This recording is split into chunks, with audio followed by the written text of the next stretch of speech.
We're here to bring a new type of news show. New insights, new styles, and new topics every day. We are News Generation. Bringing news just for you. It's Monday, August 18th here in Seoul. I'm Lee Soo-jin, and this is News Generation. Joining us today is Kyun. Good morning. Good morning. And also Taeyoung's with us. Happy Monday, everyone. Happy Monday. And both are here to speak on behalf of people in their 20s and 30s. So it's Monday, and as we kick off a brand new work week, we're going to zoom out and look at the bigger picture, a new snapshot of national sentiment that captures how people are feeling about their country and its culture today. It's a chance for all of us to step back from the daily headlines and see the broader trends shaping how Koreans view themselves and the nation as a whole. So recently, a survey was conducted to explore how Koreans perceive their own country and its culture. Kyun, could you walk us through the key findings and insights from this survey? What stood out the most to you about how Koreans view Korea today? Sure. So August 15th marked National Liberation Day here in Korea, and this year marked the 80th anniversary and celebrated our country from the liberation of Japanese colonial rule. And to commemorate 80 years of liberation, a survey was conducted by a research center to find out what Koreans see as the nation's strength, weaknesses, opportunities, and threats, otherwise known as a SWOT analysis. Today, I would like to focus on the strengths, so let's take a look at the screen for more details. The survey asked 2,000 adults aged 18 and over on what they think South Korea's strengths are as a country. 16% answered they felt a sense of pride through a collective unity the nation showed during national crises, such as the 1997 financial crisis to the May 18 democratization movement and the illegal emergency martial law incident of December 3rd last year. Another area that stood out was the uniqueness of Korean culture that began from the Korean Wave or the Hallyu. In particular, men in their 20s and women in their 30s frequently highlighted Korea's distinctive culture as we continue to see a rise in K-culture, spreading to K-food and even K-sauna, as we saw from Netflix's animated film K-pop Demon Hunters. The rest followed by 11% saying modern history of industrialization, democratization, and modernization, along with interest in education and human resources. And lastly, 10% of respondents said advanced IT infrastructure as the nation's strength. You know, I feel like a lot of people, we've also mentioned on the show numerous times about the cultural aspect, but I think it's really interesting that you pointed out the unity aspect of it, because I still remember the videos from when people will all bring the gold from their homes, like the earrings during the financial crisis that you mentioned. Right. So in particular, the survey asked young people about the aspects of Korean culture they consider most unique or original. Their answers offer a glimpse into what today's young people value and take pride in when it comes to their heritage and identity. So what kinds of cultural elements did they highlight, Taeyoung? Well, looking at the survey Kyun has just shared, we can see that after unity of the nation during national crisis, culture and Hallyu is one of the main areas that young people take pride in. And I think a good example of this is the recent World of Street Woman Fighter, which is the third season of Korea's popular dance survival show, Street Woman Fighter. And this season doesn't just capture attention domestically, but it reached out to 38 countries, including the US, Japan, Australia, New Zealand, and through global platforms, it created a huge impact. And I think this success demonstrates both the power of Korean content and the influence of Korean dance. And the Korean team Pummed Up received high praise for their impressive performances, combining technical skill, artistry, and emotional connection with the audience as well. And what's interesting is that traditional Korean dance has also been making a strong impression among global audiences over the years. For example, the Seoul City Dance Company will present 일무, a court dance from the UNESCO-listed 종묘제례악 at the Sejong Center from the August 21st to 24th. And it premiered in 2022 and has reached its fourth season this year, earning acclaim both in Korea and abroad, including a sold-out performance at New York's Lincoln Center in 2023, praised by the New York Times for its dialectic political harmony and expansion. And even in a theater of over 3,000 seats, tickets for this year's show has already sold out with enhanced lighting and video design adding to the performance. So when we talk about the aspects of Korean culture that young people consider unique, it's not just modern Hallyu content, but it also includes the depth and artistry of traditional culture. In this case, I took dance as an example, but I believe it can be anything like food, fashion, or music, you name it. I'm glad you mentioned dance because I watched Street Woman Fighter. Oh, you did? Season, and it was really impressive. I didn't know Korea was that good at street dance or just dancing in general. Korea is also famous for b-boying as well, of course right? Right. Yes. Yeah. From a long time ago. Well, like that's another. It's in our blood. It's another dancing. Yes. That's why traditional dance is also very Right. popular. So to get a global perspective on how Korea and its culture are viewed, we'll be speaking with a millennial from a different country who's currently living here about her take on what makes life in Korea unique. And that conversation is coming up right after the break, so don't go anywhere.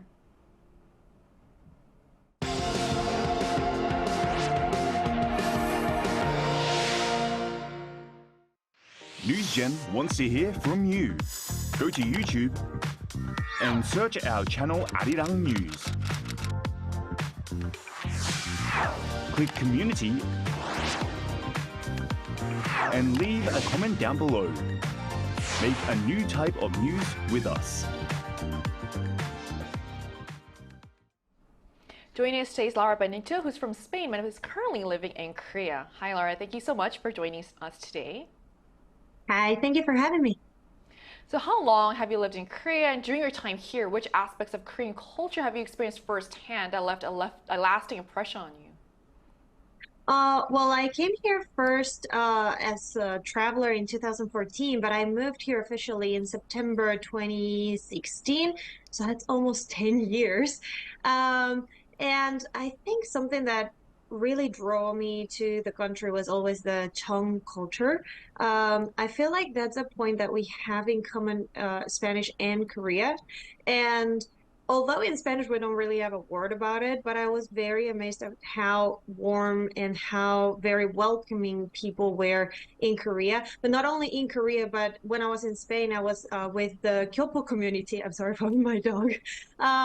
I was with the Kyopo community, and a lot of people always you could feel the tone in them and how welcoming they were towards me. But when I came to Korea, I really could feel what that meant. For the first year in here, I was actually by myself in a koshwon, and the lady from the pun식 tip that I always ate at, she always asked me about my day and about my job and how I was, and that is something very like you cannot find in any other country. I definitely agree with you how Koreans, I think all Koreans have Chong, and it's a great thing to see. Lara, what do you think are the defining features or strength of Korean culture that make it stand out from other countries? I think Koreans, especially as a singer myself, I think they focus on quality and, of course, about quantity as well, but I think good quality of art and music. And you can see that historically, but also right now, currently with K-pop and all of the trends.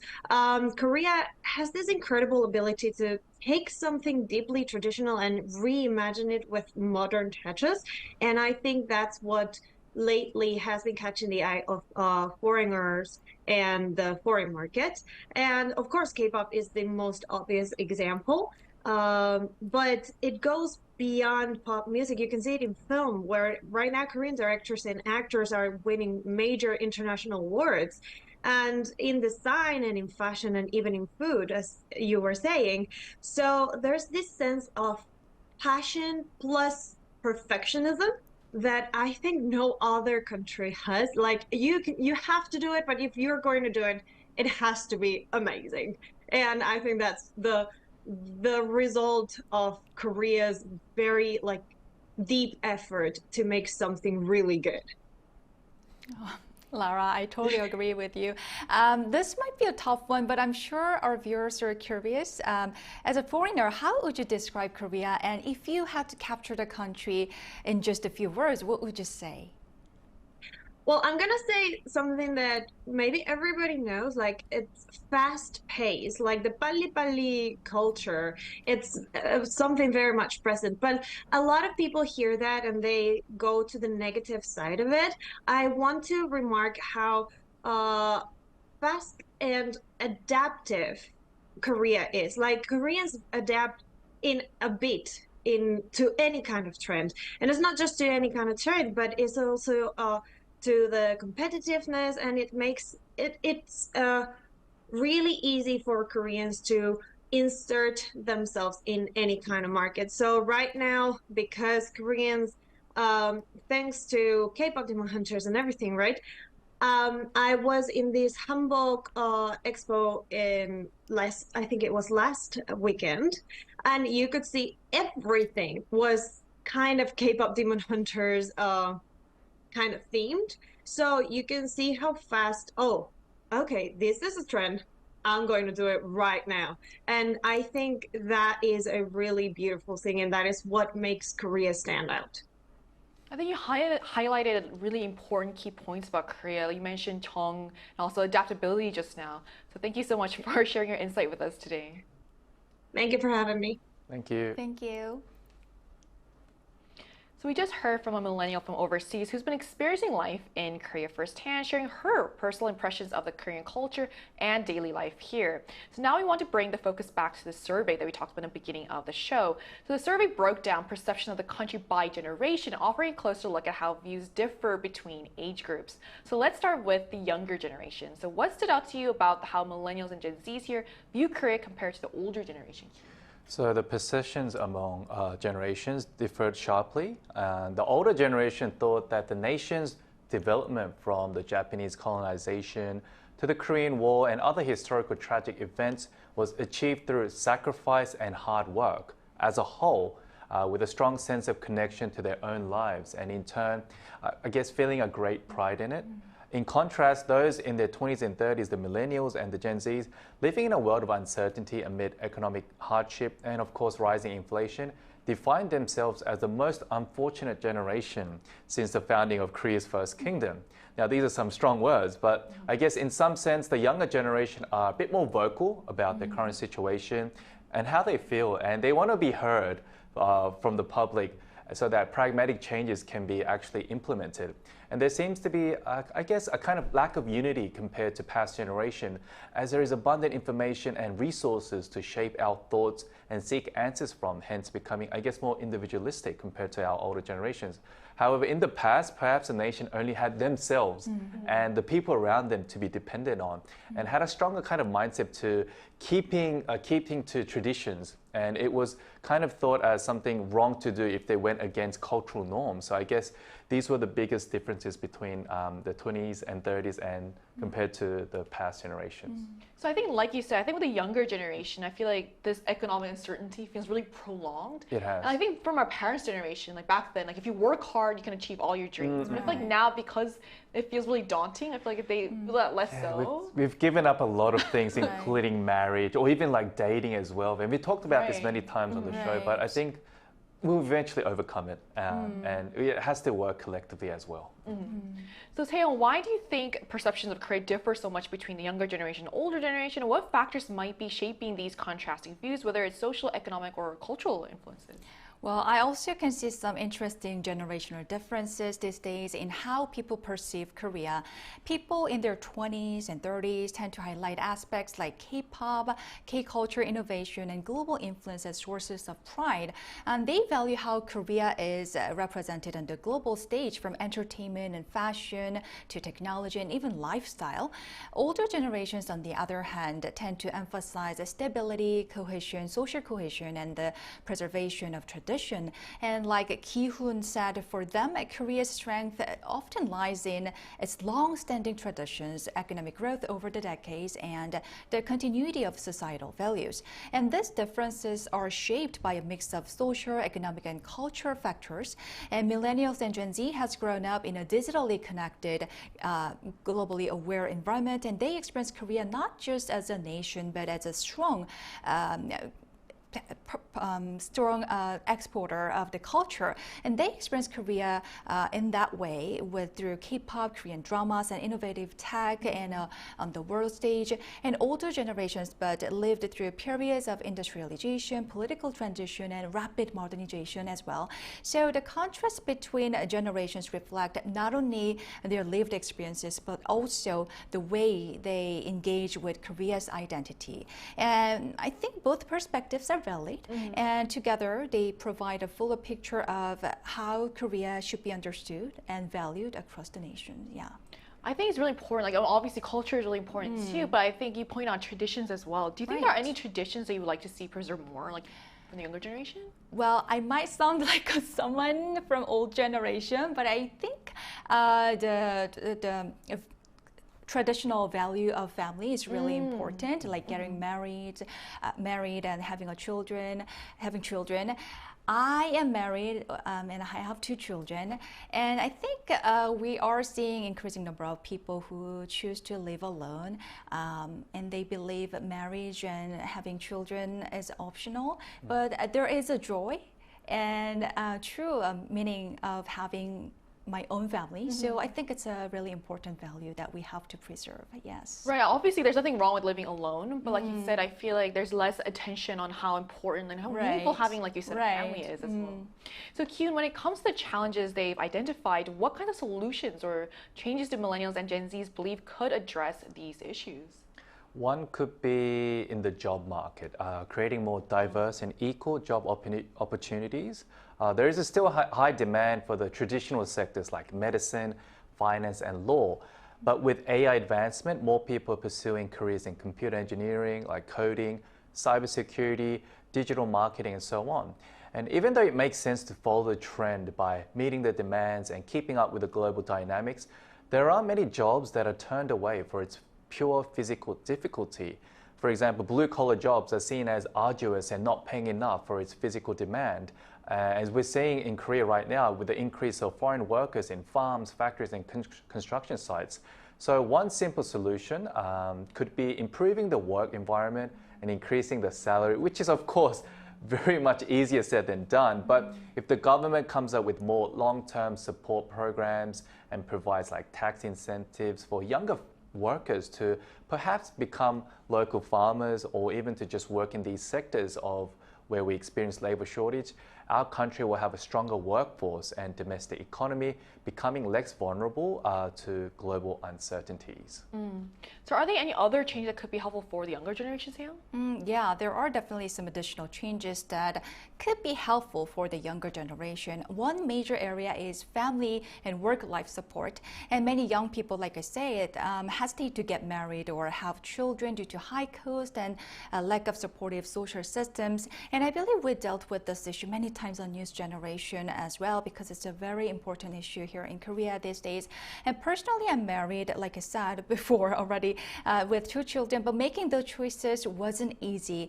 Even now, I often juggle parenting, household responsibilities, and work, trying to maintain balance. And of course, compared to my parents' generation or those who raised the children 10 or 20 years ago, I believe the situation is much improved and various policies are being tested, and I believe they will continue to gradually improve in the future. But still, I believe expanding access to affordable childcare, flexible work conditions or options, and family-friendly policies could help more young people feel confident in these life choices. I think there's already a lot of good amount of policies going on, like you said, but I think there could always be more. Is there one policy that you feel like would be helpful? I think giving parents more options to take a leave. Especially when their kids are sick. Yeah, for example? especially when kids are sick. Yeah, especially when it's like COVID or other infectious diseases. Yeah, they need parents' care. That's true. These kids can't take care of themselves. Right. So I think these small policies also are really important. So looking ahead, Kyun, what do Koreans see as biggest opportunities for their country? Are there any particular industries, social trends, or cultural strengths that people believe could drive Korea's growth and success in the future? So according to the survey that I mentioned in the beginning, since Korean culture was recognized as a strength it was also identified as an opportunity. As many industries have grown thanks to Hallyu, its continued expansion is expected to create even more opportunities for Korea, going beyond just tourism. And one example will be the growing competitiveness of Korean IP in the content industry, like what Seong just mentioned with like the Street Woman Fighter. That's just one example, and how it can expand to other sectors like the food industry, improving the export market of the country in turn. Additionally, many Koreans believed that if the global market continues to grow and South Korea maintains a balanced diplomacy with China and the US, the country will be able to seize further opportunities and make threats into greater opportunities moving forward. It's so interesting to see how everything is connected right now. Right. And conversely, what do Koreans view as the most pressing risks or crises facing the country today? Are there any specific economic or social challenges that people feel could have the biggest impact on Korea's future, Sam? Well, when we look at the risk Korea sees as most pressing today, several key issues stand out. But besides the concerns I mentioned above, population aging is another significant issue. As more people enter old age, there is growing pressure on healthcare, pensions, and public services. And at the same time, fewer young people join the workforce, giving up on job searches altogether is another concern. And we've talked about young people classified as NEET before, not in education, employment, or training. And this could also affect economic growth and innovation. But luckily, there are positive signs as well. Over recent years, Korea has introduced policies to tackle these challenges. And there are programs to support the elderly or to encourage higher workforce participation among both senior citizens and young people. And policies to provide more support for families and childcare are also underway. So while economic, demographic, and social challenges remain, these ongoing efforts are gradual improvements offer hope that Korea is moving forward. So to wrap up our discussion today, when people think about the future of Korea, what kind of country do they hope it will become, Q? Like what vision or aspirations do Koreans share for the nation in the years ahead, whether it's in terms of society, culture, or global standing? I think becoming distinctively Korean, not overshadowed by our neighboring countries like Japan and China, and discontinuing the K-trend by adding the Korean twist to pretty much everything, but most importantly, holding on to our heritage and culture by maintaining it as long as we can and not losing it to other stronger nations. And I think Korea can now feel and act proud of what they have achieved so far and become more open, accepting to changes. And instead of the 빨리빨리 culture, I think we can do the 천천히 culture. We can kind of slow down, enjoy the ride, because we've achieved so much, and like just not to burn out as a nation, because I've seen many young people, burnt out. So I think it's a new trend these days, slow something, like slow food. Everything's slow. Yes. So just taking it easy could be one option. I think that's a good point. Do you have anything to add to this? Yeah? Well, when Koreans think about the future of our country, many share a vision of society that is fair, inclusive, and offers equal opportunities for all. And people hope for stronger social safety nets and more opportunities for families, policies that allow everyone, regardless age or background, to thrive. And in terms of culture, I think there is a strong desire to preserve and celebrate Korea's unique identity, like Hyun said. And young people are proud of the global recognition of K-pop, K-dance, and other creative industries, while also valuing the beauty and depth of traditional arts. I'm glad you mentioned tradition, and also you mentioned interesting things too. Yes, I think it's important. K-pop Demon Hunters is one of the great examples. It is. Yes. And so no country is perfect, and while Korea is no exception, it's clear from these insights that there is a deep sense of hope, determination, and pride among Koreans for their nation's future. Whether it's building on the country's rich cultural heritage, addressing social and economic challenges, or seizing new opportunities on the global stage, the vision people share is one of growth, resilience, and ambition, a Korea that continues to shine, innovate, and make its mark in the world for generations to come. And this brings us to the end of today's episode of News Generation. But News Gen will be back tomorrow at 10:30 a.m. Korea time. A big thanks to Q. Thanks for having me. For coming in, Taeyong. Thank you. And to all our viewers, thank you so much for watching, and we hope you have the best day. We are News Generation.